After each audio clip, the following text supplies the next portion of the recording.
Anna Christina, sharing tools of hope for the resilience builders. I wanted to jump on and just share a quick tool regarding centering or grounding. How do we ground quickly? And one of the ways that we can do it the fastest is by asking powerful questions, really.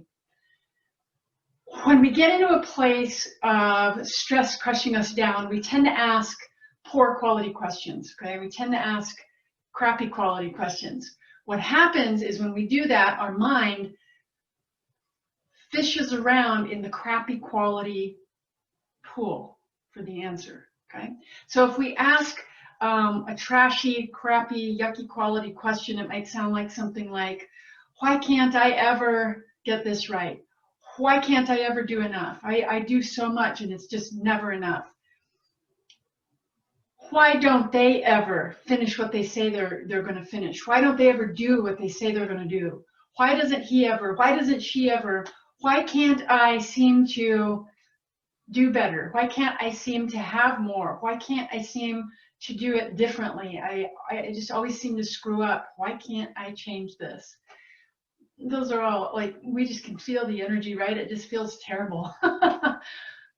So what we want to do is ask better quality questions. We want to get tools that help us to ground more quickly and center more easily. Now, some of the questions that we can ask are going to start a little bit differently. They're going to be more like how questions, okay? How can I show up differently? How can I think about this differently? How could I give the situation the benefit of the doubt? How can I stop being so judgmental? What can I do to ground right now? What could I try to get centered more quickly right now? What worked in the past? And let me try that right now. So we get to get creative. We get to get creative in our centering. We get to get creative in our grounding. And one of the things that I love the word grounding because it intimates that I'm standing, right? It intimates that I get to, when I'm feeling beaten down and I'm all kind of small and this and that, but when I ground, right, I stand. I stand in who I am. I get to decide how I want to show up. I get to make a choice. I get to control what I can control.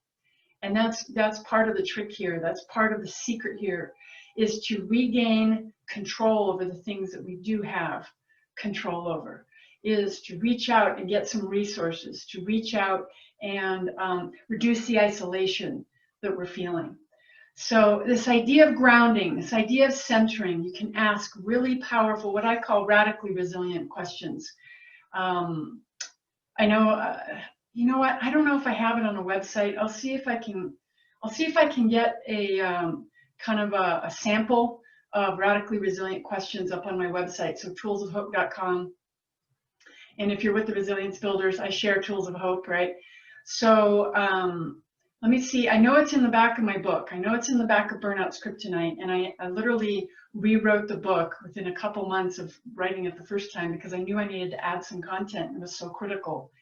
And it's called The Great Big Beautiful List of Radically Resilient Questions. So we get to ask these questions and get more control over what's going on, and we get to get grounded. You can't see me right now, but I'm standing. We get to get grounded, okay? Stand tall, stand firm, stand for who you know you are, stand for what you know you believe, stand in your purpose, stand for the plans and the dreams that have been put into your mind and your heart and your body. This is Anna Christina, sharing Tools of Hope with the Resilience Builders. I'll talk to you in the next video. Bye.